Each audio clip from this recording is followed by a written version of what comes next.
Bom dia a todos mais uma vez, sou o Dr. Paulo Roberto Zeles, bem-vindo às nossas reuniões clínicas aqui da Medicina Esportiva da Unifesp, serviço coordenado aqui pelos nossos professores Alberto Pocchini, professor Beno, professor Andreoli. Hoje nós temos o prazer de receber aqui o Dr. Carlos Alberto Eide, que vai falar um pouquinho para a gente sobre esse mal súbito no esporte, do planejamento ao atendimento em campo. O currículo do Dr. Carlos é bastante extenso, vou pedir para ele começar aqui se apresentando resumidamente para a gente e tocar a aula, e aí no final a gente abre para algumas perguntas de acordo aí com o tempo que a gente tiver, a gente bate um papo. Carlos Alberto Eide, muito bem-vindo, fique à vontade. Paulo, obrigado pelo convite, uma honra e uma satisfação muito grande estar aqui com vocês. Desculpa o empecilho aí no comecinho, né? Atrasamos um pouquinho, mas vamos ter que correr um pouquinho aí. Bom, o meu currículo pode parecer extenso, mas em parte é fruto da minha idade, viu? Então a gente, né, vai ficando mais velho, o currículo vai crescendo, nada mais do que isso, né? Eu sou formado em 74 na Faculdade de Medicina do ABC, eu sou da primeira turma de lá, né? Tenho o título de especialista em clínica médica, dermatologia, medicina ocupacional, medicina de tráfego, saúde pública e medicina de emergência. Esse título está em fase de registro agora. Eu dou aula na USP e na Santa Casa, no módulo de atendimento pré-hospitalar na pós-graduação em medicina de tráfego. Coordeno o departamento de atendimento pré-hospitalar da Abramet, que é a Associação Brasileira de Medicina de Tráfego. Nesse momento, na época aí da pandemia, eu coordeno também uma comissão de estudo epidemiológico para enfrentamento da Covid, da Abramet. Temos publicações diárias no Facebook. No Facebook vocês podem acessar pelo meu nome, né? Sou membro do Comitê Médico da Federação Paulista de Futebol, e nessa fase de pandemia, a gente tem trabalhado muito intensamente para ajustar os protocolos de jogos, os protocolos de retorno às atividades do futebol, não ainda com o público, né, mas para os jogadores e as comissões, tentando fazer a atividade segura, ou no máximo que a gente é capaz de fazer, e também fazendo todo o segmento de testagem e acompanhamento dos atletas e comissão técnica também, né? Sou delegado da Câmara Técnica de Medicina Esportiva do CREMESP.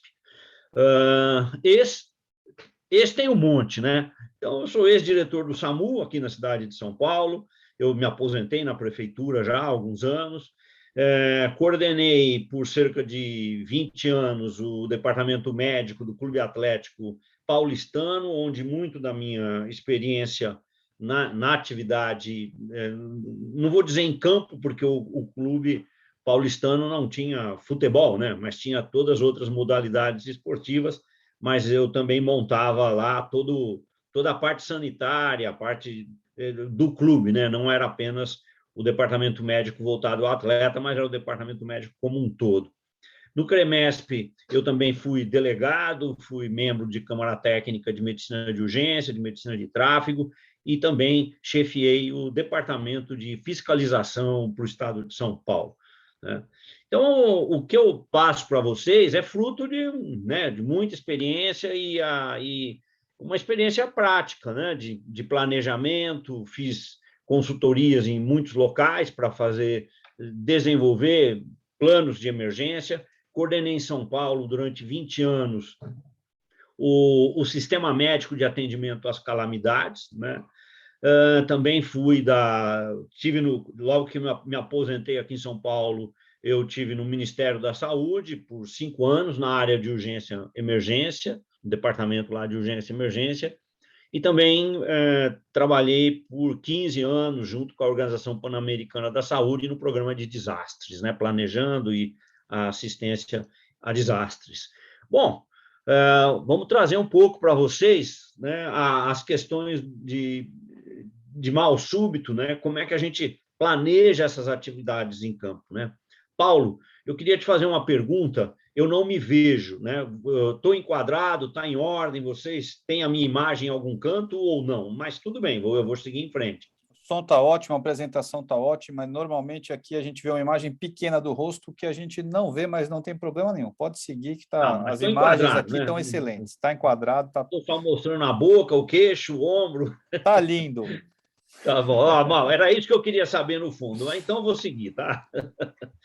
Bom, nós escolhemos o mal súbito, né, e também seguindo com uma parada cardíaca, apenas como um mote para a gente poder discutir planejamento. Né? Discutir planejamento é uma questão. Tem um pouco de habilidade em cima disso, mas também tem cartilhas para você seguir. Como é que você planeja algumas coisas? Né? Então, eu queria lembrar que o ambiente de trabalho do médico ele é muito diversificado. Né? Tem a parte de hospitais, UBSs, né? Consultórios, clubes, né? Como a gente está aqui discutindo, tem as atividades externas também, como médico de família, e tem atividades outras, né? Você ser o médico durante uma maratona, praticar um esporte de aventura, tá com uma equipe de bike, automobilismo, futebol, né, e etc. Né? Então, você tem muitas atividades médicas. Só que nós, médicos, durante a nossa fase de faculdade, durante a nossa formação, se você olhar dessa lista que eu coloquei, nós fomos treinados para atuar em hospitais. Essa foi a base do nosso treinamento.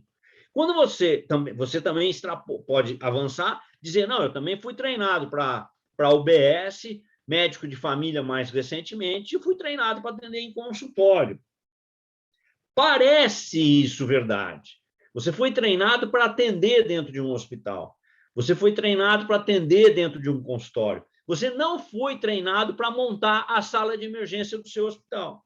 Você não foi treinado para o que é que uma UBS tem que ter. Qual é a legislação que diz o que o seu consultório tem que ter?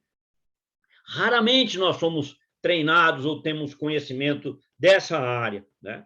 Então, quando você vai fazer planejamento, planejar o atendimento de emergência, você traz a sua cabeça focada numa sala de emergência do hospital, em que você tem equipe, em que você pede o material e o material imediatamente está à sua disposição. Você é capaz de sequenciar tranquilamente como é que você faz o atendimento de uma urgência.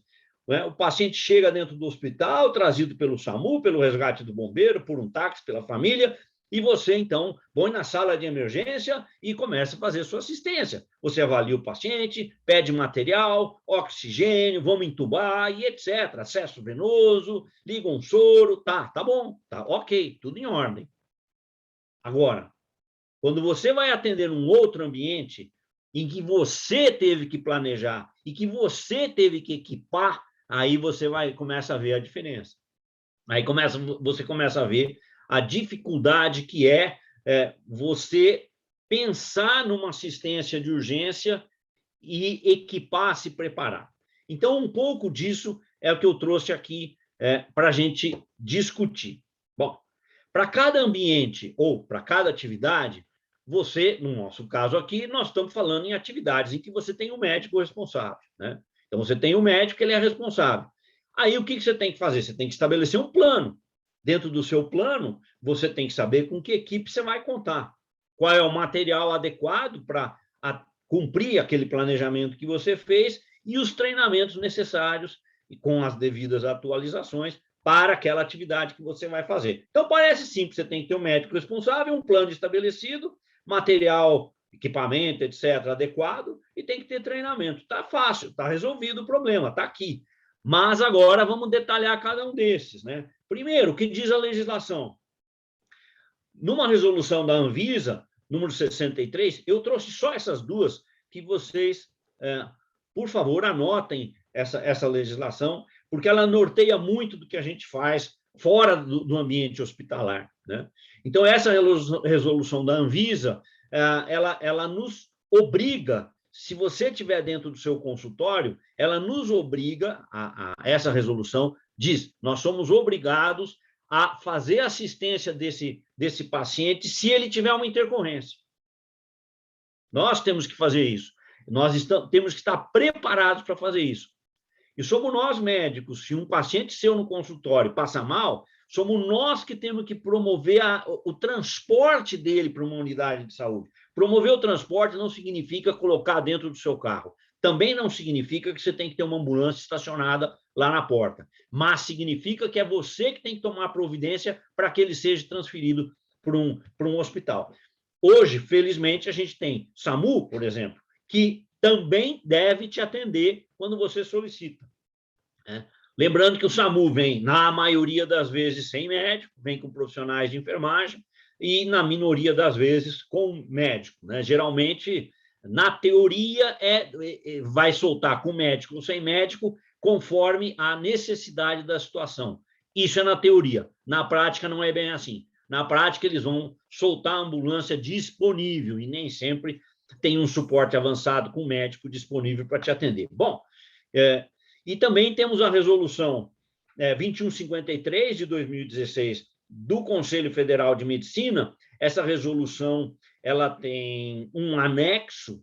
Esse anexo foi atualizado agora no fim do ano passado, por causa da própria pandemia. Esse anexo tem 850 páginas. Anexo tem 850 páginas. E ele é chamado de Manual de Vistoria e Fiscalização da Medicina no Brasil, mas ele tem, para cada especialidade, o que você tem que ter no consultório. Então, se você vai abrir um consultório, você tem que conhecer isso. Quais são os materiais mínimos que a legislação nossa, médica, determina que você tem que ter dentro do consultório? Confesso que pouca gente sabe, tá? Então, vale a pena vocês terem essa informação. Se você vai fazer um evento, um grande evento, aí você tem que saber a legislação local também. Você quer fazer um grande evento aqui em São Paulo, você tem que atender uma legislação da Secretaria Municipal da Saúde, tem normas, e você tem que conhecer essas normas também. Então, para cada lugar que você vai, essas normas vão sendo variáveis, né? Alguns itens de estratégia para planejamento, né? O dia que eu comecei a mexer com isso, uma das coisas que eu gostaria de ter é essa lista que eu estou mostrando para vocês, né? Ela é simples, mas ela vai apontando os itens que você tem que cobrir. Você tem que cumprir esses itens, senão você não consegue fazer um planejamento de um atendimento. Então, eu quero fazer um atendimento de uma situação qualquer. Por exemplo, eu sou médico responsável por maratona, né? Então, me contrataram, eu sou médico e a organização do evento me contratou para planejar a assistência médica da maratona. Podia ser um esporte de aventura, pode ser um jogo de futebol, escolham o que vocês quiserem. Pode ser um basquete, e tudo isso, cada um é diferente do outro, vocês sabem disso, né? Então, o primeiro item, eu tenho que compreender a dinâmica daquela atividade ou daquele evento, né? A duração, quanto tempo o evento vai durar? É um evento de 1, 2 horas? É um evento de dia inteiro? É um evento que vai varar à noite? Então, você tem que entender a dinâmica daquela atividade ou daquele evento. Número de pessoas envolvidas. Número de pessoas não é só o atleta, né? Quando a gente fala assistência a um evento, pode ser as pessoas que estão participando diretamente como atleta ou participante daquela atividade, mas você tem um público também. Então, é você que vai ser responsável pelo público, você tem que saber, né? Então, num futebol, por exemplo, você que está lá sentado no banco, você tem algo a ver com o público ou não tem a ver com o público? O organizador do evento tem que prover assistência médica para o público. Muitas das ambulâncias do público num futebol fica dentro do campo. Temos um problema, né? Porque se a ambulância vai atender um jogador e levar um jogador para uma assistência, se não tiver outra ambulância, o evento tem que ser interrompido, né? Bom, então você tem que entender a dinâmica daquele evento a qual você está tentando ou propenso a planejar. Depois, você tem que analisar riscos e as situações possíveis. O que pode acontecer aqui, né?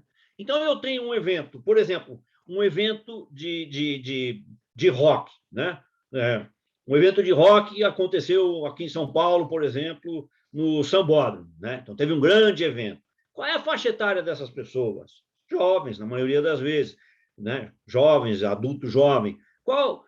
Quanto tempo eles ficaram lá? Né? Quais são os eventos que podem acontecer com essas pessoas lá dentro?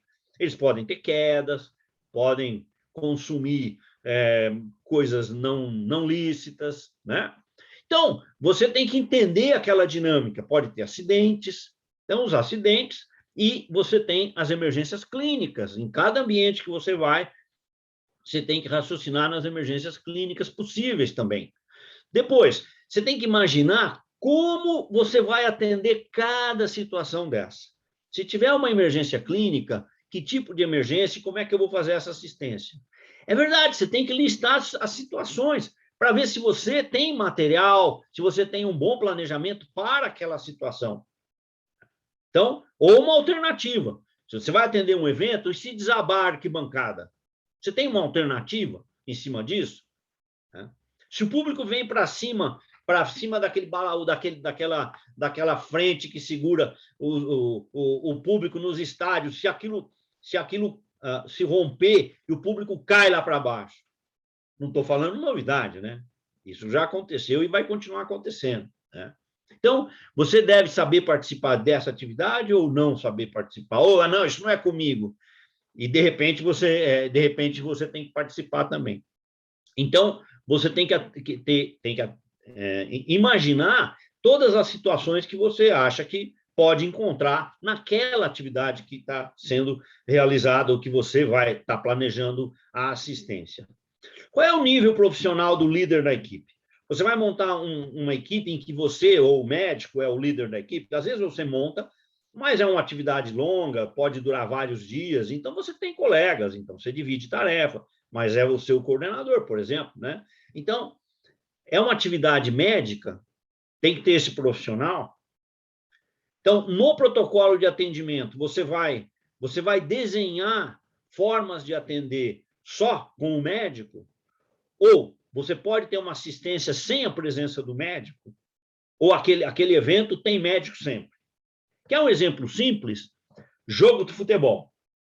Jogo de futebol oficial tem que ter médico, por legislação.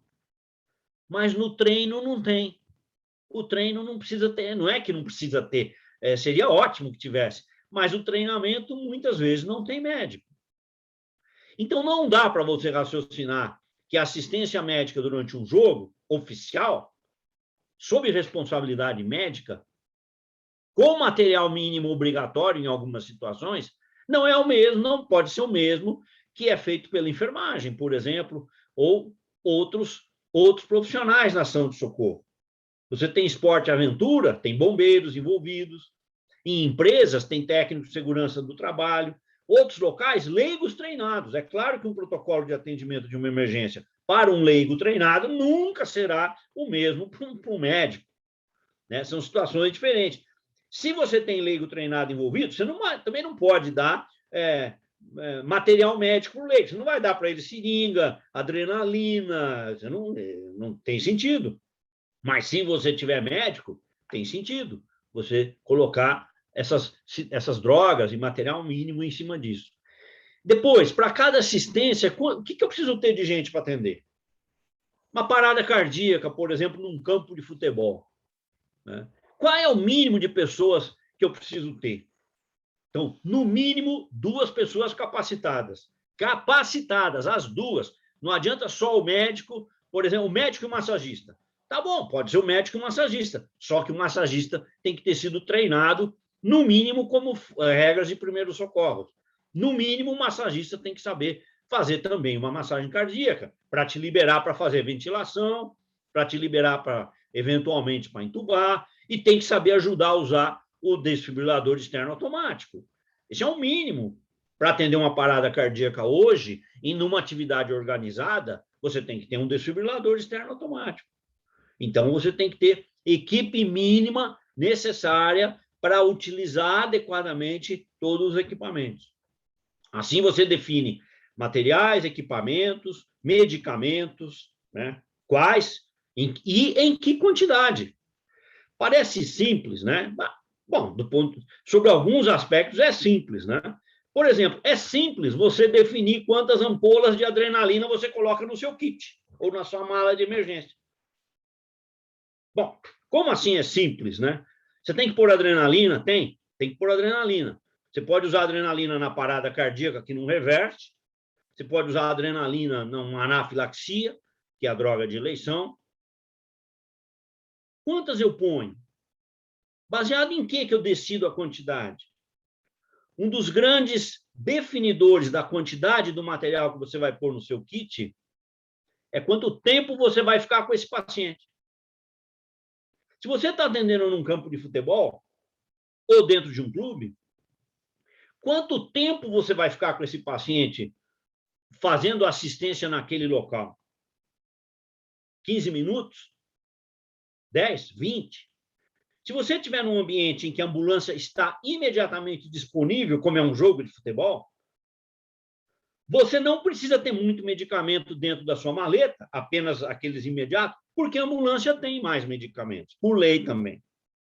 Mas se você montar um ambulatório dentro de um clube e não tem ambulância, essa ambulância vai chegar em 10, 15, eventualmente 20 minutos, você tem que ter adrenalina para usar durante 20 minutos numa parada cardíaca que não reverte.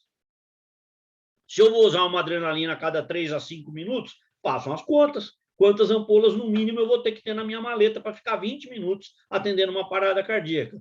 E, por favor, né, imaginem que alguma ampola possa quebrar, alguma ampola possa perder o conteúdo, né, na hora do manuseio. Então, faça um pouquinho de reserva, evidentemente. É claro, esse material no seu kit, na sua maleta, né? Então, o limite do atendimento naquele local e daquele paciente vai depender do que você tem de recurso imediatamente disponível para fazer o transporte. Lembrando que o transporte, em situação de emergência, tem que ter também a assistência durante o transporte. Não é só pôr na ambulância e levar. Isso não é socorro, hein?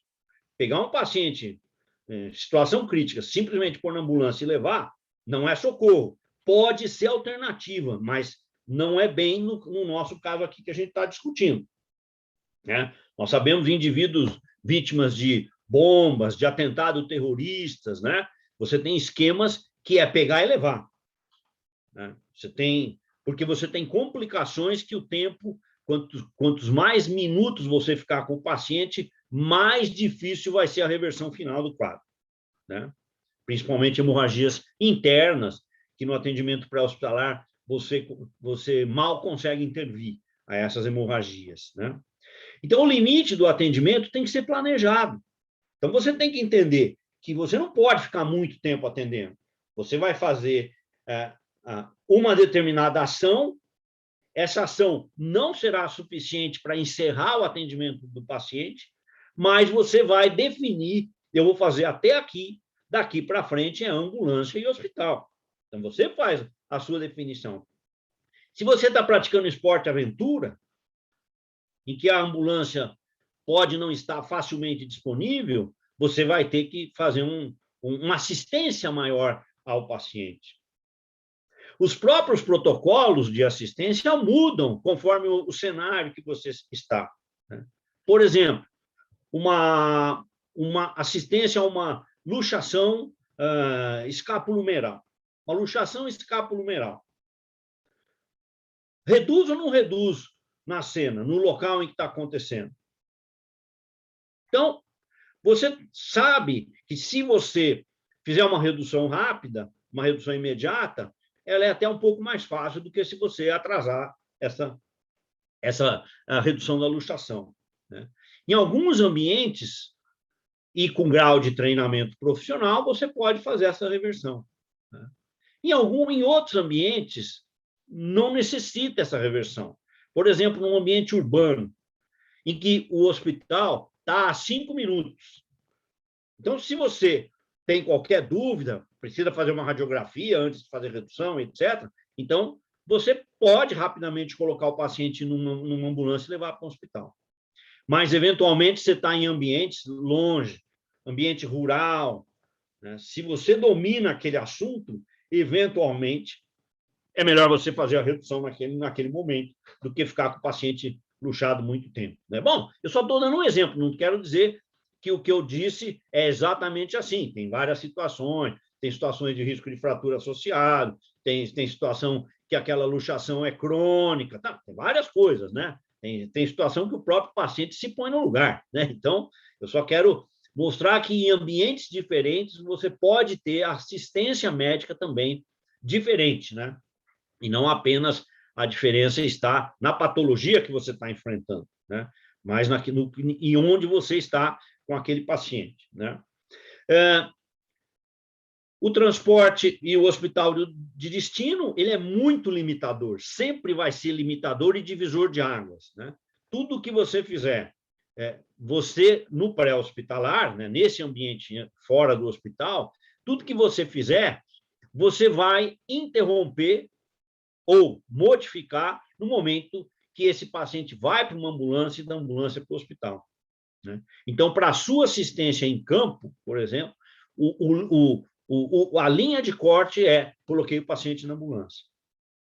Coloquei o paciente na ambulância, significa que aquela ambulância tem que ter equipe médica preparada para dar seguimento ao paciente. Muitas vezes, você, médico, vai junto, né? Muitas vezes, não. Né? Mas aquele transporte, ele é limitador. Ou seja, é essencial que você conheça essa questão da ambulância que vai levar. Qual é o recurso que ela tem? Qual é a legislação que ela é obrigada a cumprir? Para você não ficar lá sem saber se a ambulância tem ou não. Por exemplo, se a ambulância tem adrenalina, você precisa perguntar. O médico que está naquela ambulância é que tem que conhecer a legislação a qual ele está inserido. Ele é obrigado a ter adrenalina, por exemplo. Então, você vai discutir, você vai lá checar se ele tem adrenalina, amiodarona e outros materiais para cumprimento da legislação, né? Então, tem a portaria 2048 do Ministério da Saúde que diz o que essas ambulâncias têm que ter. Então, no campo, para planejamento de futebol, o pessoal diz, o que eu ponho na ambulância? Né? Perguntam muito para a gente lá na Federação Paulista, para o Comitê Médico. O que eu ponho na ambulância? Olha, você põe na ambulância o que está na legislação. O que eu quero é garantir que você não vai me inventar, né? Inventar uma ambulância. Vai o que está na legislação. Então, a ambulância é importante. Depois, legislação, tudo que existe legislação sobre aquela atividade, você tem que conhecer para poder fazer o planejamento. Legislação e aspectos legais. Aspectos legais é um pouquinho diferente da legislação. Por exemplo, legislação, está lá, escrito, lei tal, Conselho Federal de Medicina, resolução tal, portaria do Ministério da Saúde tal, portaria de Secretaria de Saúde de algumas grandes cidades tal. Tem que conhecer a legislação para a atividade que você está entrando, né? O que diz o Estatuto do Torcedor em relação às ambulâncias, em relação à assistência médica, tem que conhecer. E outros são aspectos legais. Por exemplo, você está no seu consultório, um paciente seu passa mal, e você chama uma ambulância. A ambulância chega. Você é obrigado a acompanhar o seu paciente ou não? Então, existem situações em que você será obrigado a acompanhar. Existem situações em que não é necessário você acompanhar. Então, você tem que entender essa dinâmica, essa diferença, né? Não dá para a gente colocar todos esses aspectos dentro de cada item desse que eu estou colocando dentro da aula, né? Mas, simplificando essa questão da ambulância, vocês sabem que se o paciente está correndo risco de vida naquele momento, se chegar uma ambulância sem médico, chega o SAMU sem médico, vem com o profissional de enfermagem, o paciente está grave, você tem que ir junto. Além de você ir junto, você continua sendo o titular da equipe de socorro. Você não consegue transferir a titularidade da ação de socorro para um técnico de enfermagem. Se o paciente não está grave, se o paciente não tem risco de uma complicação nos próximos 10, 20 minutos até essa ambulância chegar no hospital, ok, você não precisa acompanhar o paciente por sua decisão. E você vai ter que pôr no prontuário dele, que está lá no seu consultório, né? Ambulância, chamei às tantas horas, situação dele é assim, assim, assim, decidi não passei o caso para a equipe da ambulância, que não tem médico, e deixei a ambulância levar o paciente. Se a ambulância chegar com o médico, esse sim, mesmo numa situação grave, você pode transferir o caso para o médico daquela ambulância, que é o profissional treinado para fazer as ações de emergência, afinal de contas, ele trabalha nisso. Então, você transfere o caso. Se você quiser ir junto, fica a seu critério, né? Mas você não é obrigado a ir junto, né? Pessoalmente, já aproveitando o gancho, sempre sugerir aos médicos que acompanhem o paciente. É muito mais confortável, a família vê com bons olhos essa sua atividade, essa sua ação de ir junto, né? Do que depois você fica tendo que responder por que você não foi, etc. Às vezes é melhor ir junto, mesmo que o colega da ambulância esteja fazendo a assistência e chega no hospital, você e mais o colega da ambulância transferem esse paciente aos cuidados do hospital. Então, veja que tem tanta coisa envolvida, né? Que eu aqui, umas poucas palavras, é claro, né? Para a gente poder colocar essas questões aí de planejamento em campo, né? Para você planejar um atendimento em campo, então você tem, voltei um pouquinho, então você tem que ter essa questão de material, medicamento, etc. Na Federação Paulista, né, o Comitê Médico montou já a mala médica para fazer essa assistência de urgência. A Federação distribuiu as malas entre os clubes que participam dos campeonatos da Federação, já é feito isso há vários anos, né? Nós montamos essa mala médica baseado na mala da FIFA e, sem falsa modéstia, fizemos melhorias, né, dentro da realidade brasileira, né, em cima dessa mala também, né? Então, tem muitos itens lá dentro e depois eu vou passar para o Paulo, a lista dos itens que tem nessa mala da Federação Paulista de Futebol, e o Paulo passa a vocês aí da Unifesp, tá? Não é uma lista que a gente possa simplesmente ficar publicamente divulgando, tá? Então, nessa questão da mala de emergência, é essencial que você tenha pensado nas situações de emergência, que você pode fazer assistência e que a ambulância possa te complementar, né? Você tem que estar atrelado à ambulância. A ambulância tem mais medicamentos e mais itens do que a própria mala da ambulância. Vamos discutir um pouquinho uma situação mal súbito, parada cardíaca, né? Então, como é que a gente sequencia uma assistência dessa, utilizando um pouco do planejamento, né?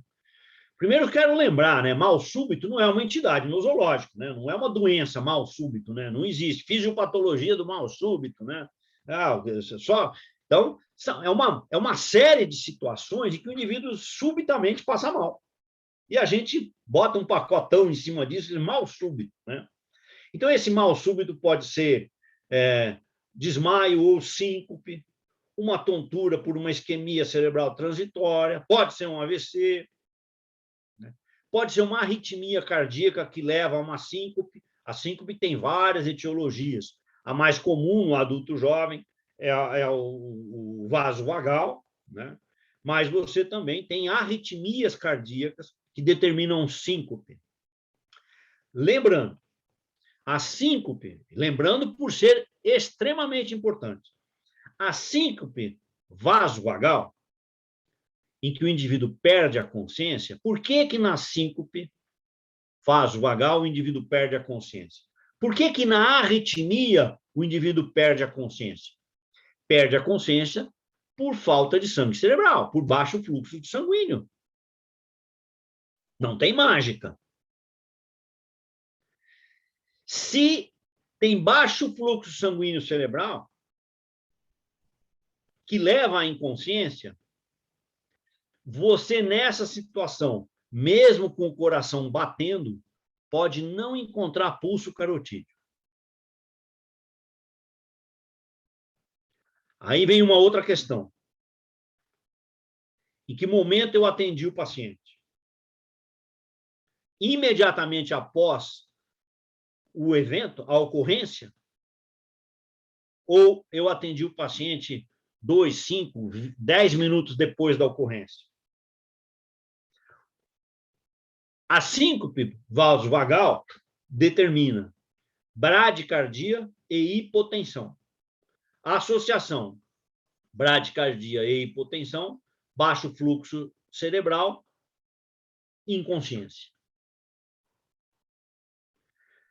Só que quando ocorre a inconsciência, não apenas uma tontura, eventualmente fica na tontura, né, mal-estar, tontura, precisa sentar, precisa deitar, mas quando fica inconsciente, né, quando ele fica inconsciente, o mecanismo fisiopatológico da síndrome vasovagal, ele é quebrado, ele é interrompido pela inconsciência.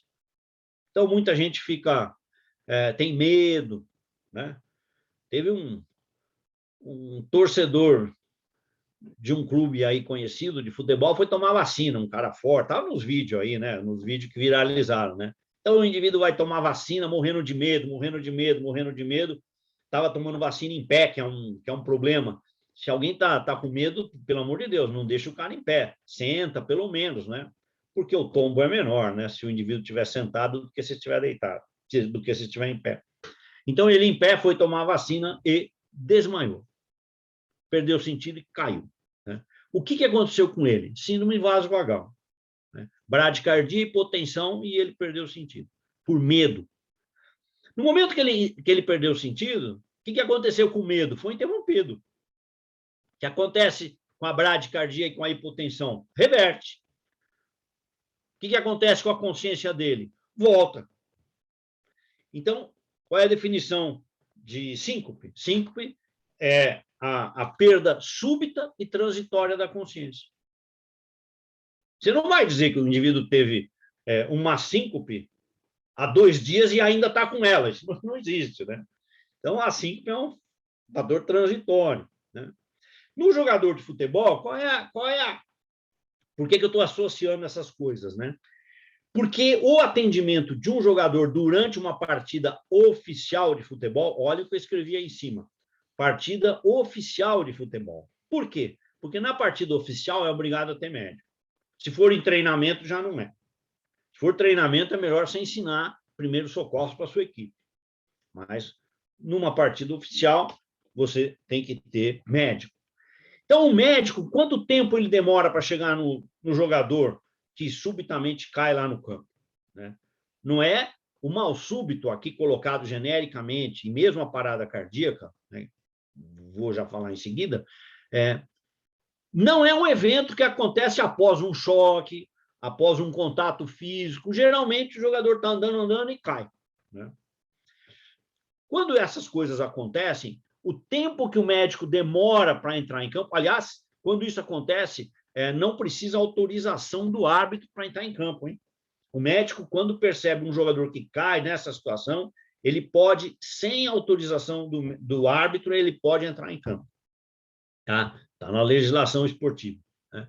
Bom, mas quando o médico chega, se for uma síncope, e o jogador ainda está inconsciente, ele pode ter dificuldade para achar pulso carotídeo.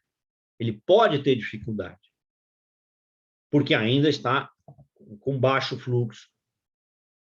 E nesse momento, muito próximo da ocorrência do fato, ele tem dificuldade para diferenciar uma síncope de uma parada cardíaca. Se você chegar numa pessoa que está estendida numa calçada, palpa o pulso carotídeo e não tem, parada cardíaca. Se alguém está conversando com você, subitamente fica inconsciente na sua frente, você palpa o pulso carotídeo e não tem, você não dá para ter certeza por alguns segundos se aquilo é uma síncope ou se aquilo é uma parada cardíaca. Mas nessa dúvida, nós já sabemos como reagir. Comece a massagear. Então, vamos mostrar um caso também assim.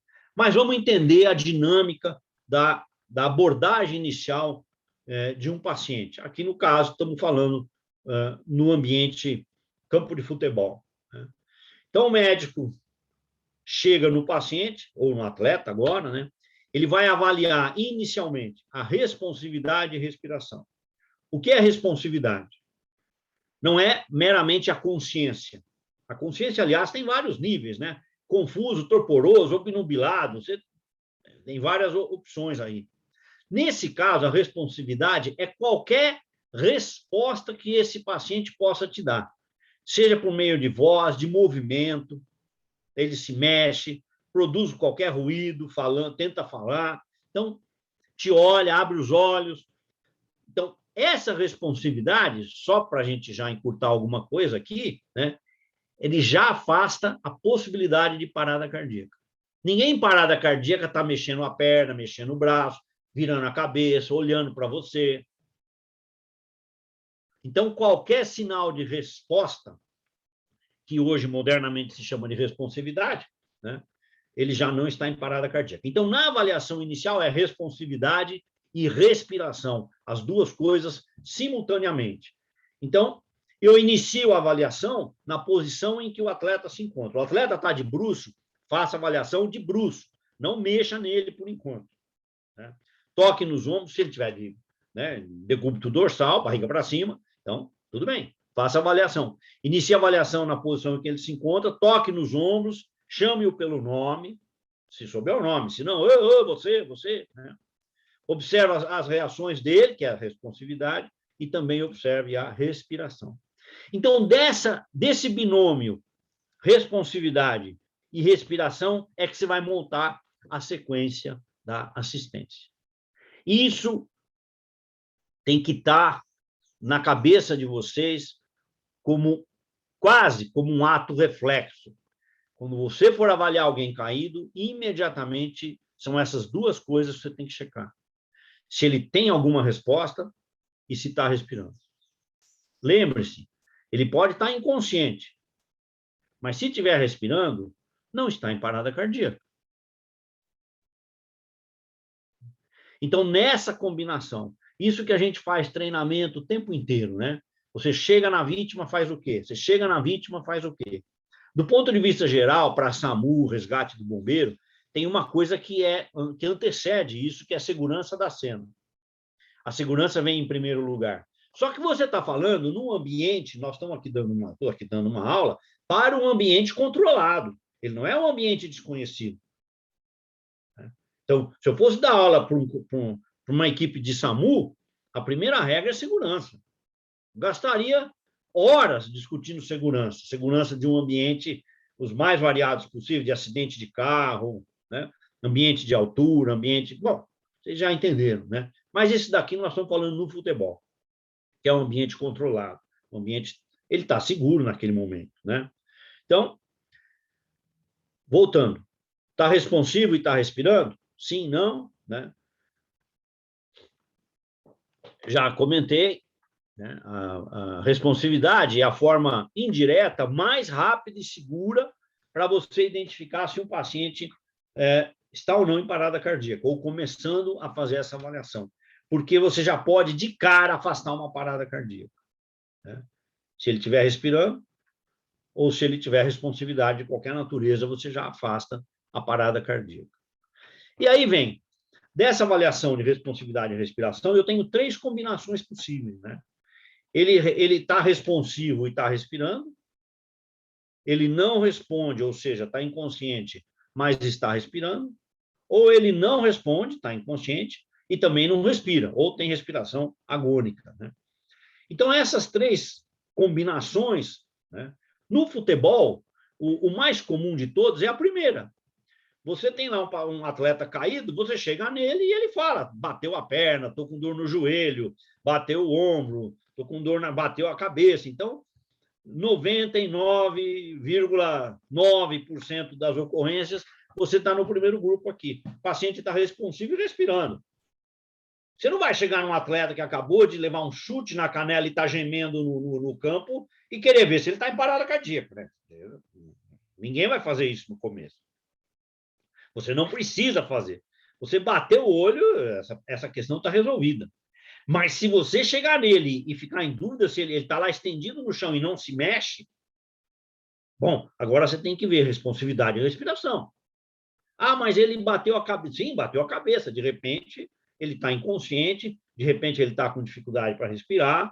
Tem uma série de coisas que você tem que lidar, né? Então, a primeira situação, o paciente responsivo respirando, 99,9.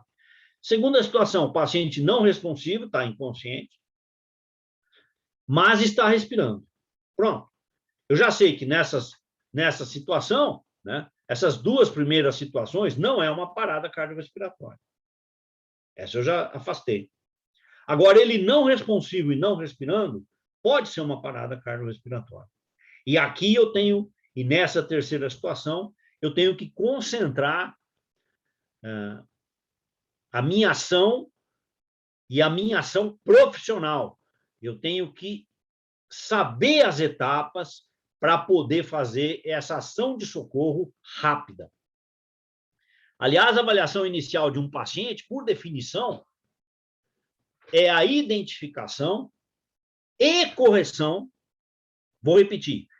A avaliação inicial de um paciente é a identificação e correção das situações que podem levar o paciente rapidamente à morte.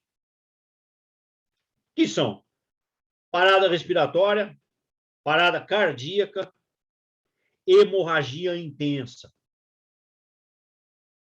Então, quando você identifica essas três coisas, você tem que agir rapidamente. Se ele não está respirando, tem que agir rápido. Por exemplo, engasgado. Se o coração não está batendo, você tem que agir rápido. Tem que fazer massagem e outras coisas, tem que ser rápido. Se tem um sangramento intenso, você tem que agir rápido. Agora, em especial e quase exclusivamente nas hemorragias externas, né? Só para, voltando àquilo que eu já comentei, nas hemorragias internas, em muitas situações, é transporte rápido, né? Mas aí a gente tem outros ambientes que não é no futebol. Então, na primeira situação, paciente responsivo respirando, ajusta a posição dele, faz anamnese, checa onde está, o que está acontecendo com ele, faça abordagem geral, a abordagem pode ser uma abordagem do trauma, pode ser uma abordagem clínica, não, eu estou com tontura, não estou me sentindo bem, estou com náusea, né? Faça abordagem específica depois em cima da queixa que ele te apresenta, né? Na segunda combinação, o paciente não responsivo, ou seja, está inconsciente e está respirando, que não é uma parada cardiorrespiratória, né? Então, nessa situação, eu vou ter que fazer a abertura das vias aéreas dele, eu vou ter que garantir que esse paciente respira adequadamente. Então, eu vou abrir as vias aéreas dele, vou fazer a abordagem geral, abordagem clínica ou trauma, e ajustar a posição desse paciente para garantir as vias aéreas abertas. Esse paciente, inconsciente e respirando, cuja ação principal e salvadora é abrir as vias aéreas, se você não fizer isso, esse é o paciente que você, não sabendo lidar, evolui para uma parada cardiorrespiratória. E esse é o paciente que, muitas vezes, o paciente dá síncope. O paciente da síncope, em que eu comentei, reflexo vasovagal, 10º par craniano, né, bradicardia e hipotensão, fica inconsciente. Se ele ficar inconsciente numa posição em que as vias aéreas dele fiquem fechadas, ou, por exemplo, em decúbito dorsal, e se eu não promover a abertura das vias aéreas dele, ele está em parada respiratória na sequência, e na sequência vai fazer uma parada cardiorrespiratória. Então, é um quadro banal inicial, facílimo de resolver, mas uma má ação ou uma ausência de ação pode levar o paciente a uma parada cardiorrespiratória. Lembrando que se ele caiu de bruço, como está na imagem aqui à nossa direita, se ele caiu de bruço, as vias aéreas dele estão abertas, viu? Se ele não ficar com o rosto afundado no chão, com o rosto dentro d'água e etc., né? Essa é uma posição. Ou se ele ficou na posição em decúbito lateral, são posições em que a via aérea não está tão comprometida assim, né? Então, se de repente você quer virar o paciente, você pode fazer isso, mas você tem que saber a sequência da assistência, né? Então, você só vai virar o paciente se você tiver segurança, se você souber como manusear esse paciente, Se ele for trauma, eu posso virar? Posso, claro, tenho que ter técnicas para virar em bloco. Mas virar um paciente, mesmo que em bloco, se ele estiver inconsciente, você já tem que estar preparado para as ações respiratórias, ventilatórias que se seguem. Porque senão você vai piorar a situação dele. Né? Tanto que em paciente inconsciente e respirando, tem posições, chama posições de segurança, né? Que são decúbitos laterais em que mantém a via aérea aberta. Né? Bom, terceira situação, terceira combinação, o paciente não responsivo inconsciente, mas também não está respirando. Classicamente, esse aqui pode ser a parada cardíaca. Por que pode? Né? Porque eu já disse que tem algumas situações em que, por alguns segundos, você não consegue diferenciar se é uma parada ou não é uma parada. Né? Se a assistência desse paciente for leiga ou não profissional da saúde, para um leigo, paciente que não responde e não respira, para um leigo, isso é uma parada cardiorrespiratória. Então, paciente que não responde e não respira, você está diante de uma parada cardiorrespiratória, para o leigo. Para o profissional de saúde, e o leigo, na ação seguinte, é massagear. Nem é fazer a ventilação nesse momento, mas é já começar a fazer a massagem cardíaca. Para o profissional da saúde, quando encontra um não responsivo e inconsciente e que não respira, para o profissional da saúde, checa-se o pulso carotídeo. Encontrou o pulso carotídeo, você está com problema, ele não está respirando, ele não está respirando, mas não está em parada cardíaca, porque tem pulso carotídeo. Na ausência do pulso carotídeo, ou na dúvida se tem pulso carotídeo, você acabou de optar ou concluir pela parada cardiorrespiratória. Não adianta ficar em dúvida, estou em dúvida, então eu mexo, vem de um lado, vai do outro. 5 a 10 segundos para resolver o problema de ter pulso ou não ter pulso, carotídeo. 5 a 10 segundos. Ficou em dúvida? Pode começar a massagear. Pode começar. Mas e se eu tiver errado? Não importa, pode massagear. E se eu massagear um coração batendo? Acabou o drama. No passado, cuidado, massagear um coração. Hoje em dia, não. Tem muitas situações médicas em que você sabe que está batendo e vai massagear. Então, não fiquem preocupados em massagear. Muitos colegas ficam muito preocupados no campo de futebol, com razão, né? Ficam muito preocupados porque tem plateia. Você já imaginou você fazer uma assistência na sala de emergência de um hospital e aquilo é um anfiteatro com 15 mil pessoas te olhando? Como é que você ia se sentir? É isso que acontece com o colega no campo de futebol. Hoje, na pandemia, nem tanta gente, né? Mas não tanta gente no local. Mas imagina as milhares e algumas situações, milhões de pessoas que estão te assistindo por uma televisão, pela internet. Então, você tem que fazer, você não pode ficar querendo discutir o que vai fazer, você tem que assumir a situação. Situação, ficou na dúvida, opte por parada cardiorrespiratória. Na parada cardiorrespiratória, então, o que a gente faz? Então, se você, médico, decidiu ou definiu ou concluiu, mesmo que com dúvida, de que se trata de uma parada cardiorrespiratória, mesmo que com dúvida, diz assim, eu não tenho certeza, pode ser uma parada cardiorrespiratória, mas eu não estou seguro, não importa. Você não está seguro, você vai agir como se fosse uma parada cardiorrespiratória. Você vai ver que, se não for uma parada, com grande chance, rapidamente o paciente volta. Muitas situações são assim que acontecem. E aí fica uma discussão acadêmica. Era parada ou não era parada? Fica uma discussão acadêmica. Né? Fala, não era parada, massageou desnecessariamente.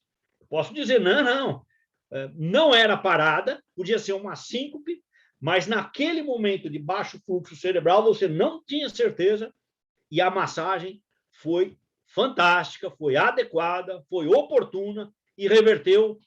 Reverteu o quê? Reverteu baixo fluxo cerebral? Reverteu a parada cardíaca? Eu não sei o que reverteu. Qual dessas reverteu? Não dá para saber. Você não chegou a usar um desfibrilador naquela hora. Mas, eventualmente, se a consciência não volta, ou você confirma pela parada cardiorrespiratória, evidentemente que assim que possível você vai usar um desfibrilador também, né? Já vamos só comentando. Aqui no futebol, vamos já correr um pouquinho mais, no futebol, a gente também utiliza a cadeia de sobrevivência do atendimento cardiovascular de emergência no pré-hospitalar, aqui no caso de adulto, né? Do American Heart Association, que fez uma alteração agora, no final do ano passado, 2020, fizeram uma alteração, incluíram mais um elo, que é o último elo dessa cadeia aqui, que é a recuperação e tal. No que nos interessa, nós terminaríamos a assistência de um atleta no meio dessa ambulância aqui, né?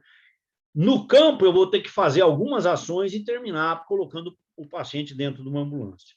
O primeiro elo da cadeia, do American Heart Association, aciona um sistema de emergência. Não se aplica ao futebol.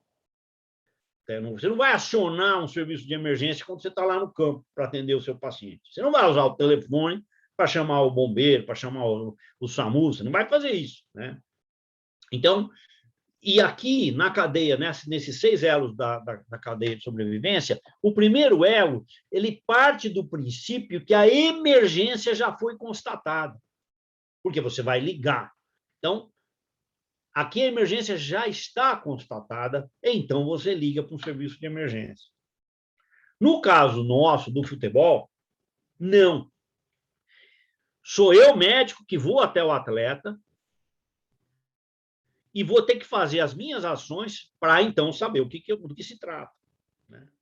E se eu constato que eu estou diante de uma parada cardiorrespiratória, está aqui o segundo elo que eu coloquei, é claro que essa segunda sequência é uma segunda sequência adaptada por nós do futebol, né? Adaptada por mim, utilizada em muitas aulas aí na área do futebol, né?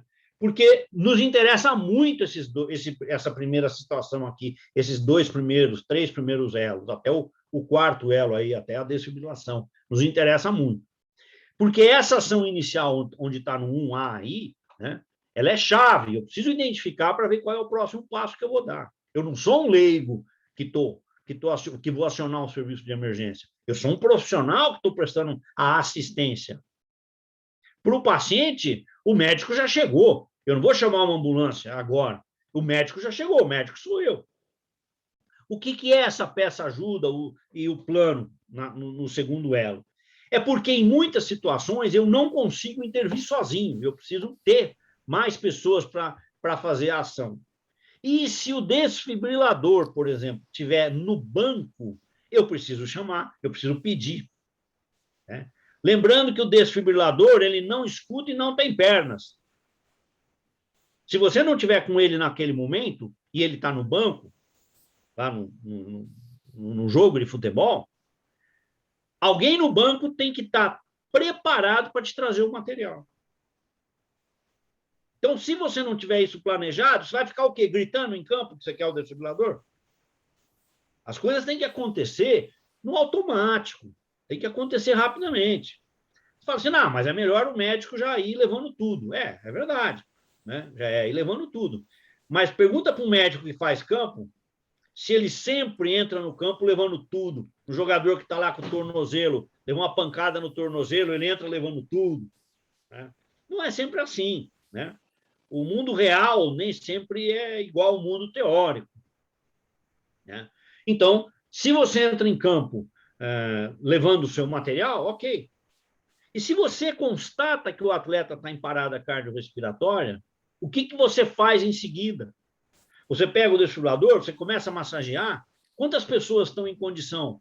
Se você fala assim, abra o desfibrilador, você vai falar isso para quem? Quem é que tá? Quem é o seu parceiro para fazer essa assistência? É o massagista? Porque a equipe de campo que faz atendimento no futebol não é como uma equipe de ambulância. em que as pessoas já vão no piloto automático, pegando material, abrindo. Então, isso requer planejamento, senão você não atende bem uma parada cardíaca em campo. Carlos. Então, oi. Eu acho que esses conceitos que você está passando, acho que são conceitos muito importantes. Eu gostaria até da gente abrir para a discussão. Eu só queria, talvez, a gente pensar, não sei se em dividir isso em duas partes, para que você não tenha que correr e a gente, às vezes, não aproveitar aí a sua aula. A gente está Como você mais ou quiser, menos... mas a sequência está finalizada, já está chegando ao fim, porque eu Tudo não bem, vou então vamos lá. detalhar muita coisa da parada cardíaca. Aí, mas eu já posso começar, podemos começar a bater papo, se você quiser. Na verdade, eu ia deixar, porque nós estamos meio no limite da hora aqui, Eu estou vendo, e aí a gente infelizmente, perde um estamos pouquinho, acaba no perdendo um começo. pouco a audiência aqui, o pessoal tem outros compromissos, horário do almoço também. Então, a minha ideia seria que a gente talvez fizesse uma outra vez esses aspectos Tá práticos e bom, fizesse uma coisa mais interativa para que o pessoal pudesse participar tá e bom. realmente a gente falar de dúvidas. Porque senão a gente vê essa aula brilhante, você passar correndo, não sei. Talvez a gente continuaria desse ponto aí de quando Não, realmente eu chegou no concordo com você. atleta e a gente fazer com um pouquinho mais de calma. O que você acha? Ah, concordo, estou às Porque ordens isso na. é uma coisa super relevante, super importante. Às vezes a gente deixa de passar algum ponto ou tirar alguma dúvida que eu acho que tem que ser esclarecida. Tudo bem? Não, eu concordo. Quando você quiser, a gente volta aqui para discutir. O mote, como a gente conversou no começo, era planejar isso. Acho que já deu para. Né? Eu acho que o conceito é a gente saber que a gente não pode ali chegar na hora, né, e imaginar que na hora ali você vai realmente adaptar, que tem que ter um planejamento, que você tem que prever todas as situações ali que podem acontecer, e desde da mala médica até a estrutura de apoio que você tem, as pessoas que vão te Claro. auxiliar, acho que tudo isso é fundamental. Pessoal, então, pelo adiantado da hora, eu vou deixar as perguntas para uma próxima reunião, tudo bem? A gente consegue falar com um pouquinho mais de calma. Queria mais uma vez agradecer o Dr. Carlos Eide. A gente vê que a experiência dele na área de urgências aí no esporte é muito vasta. Acho que tem bastante coisa aí para a gente ainda conversar, aspectos legais, essa própria questão do preparo da mala médica, né? Então, acho que a gente até deixa para a próxima reunião. Carlos, você também falar um pouquinho sobre os equipamentos da mala, para a gente compartilhar, tá bom? Um Pode prazer interromper seu enorme. compartilhamento. Um prazer enorme, Paulo. Quando vocês quiserem, eu estou às ordens. Lamento os minutos iniciais perdidos, né? Eu sabia que dificilmente a gente ia recuperar, mas, né? Lamento. Mas Fique estou tranquilo, às isso aí já ordens, Paulo. aconteceu várias vezes com outras pessoas, comigo também, eu fui Mas dar foi uma a aula um primeira dia, vez aí comigo. é o ao vivo, fica sossegado. Pessoal, mais uma vez, então, obrigado a presença de todos. Semana que vem, terça-feira, 11 horas, falaremos um pouquinho mais sobre medicina esportiva, aspectos relacionados às lesões vasculares e em algumas semanas voltamos com o Dr. Carlos Alberto Eide para discutir, fazer um pouquinho mais a parte prática e discutir um pouquinho mais sobre medicina esportiva. Obrigado a todos. Dr. Carlos, Valeu, Paulo. muito obrigado mais uma Prazer. vez. Prazer estar com vocês, sempre às ordens. Uma boa semana a todos. Um grande abraço. Obrigado.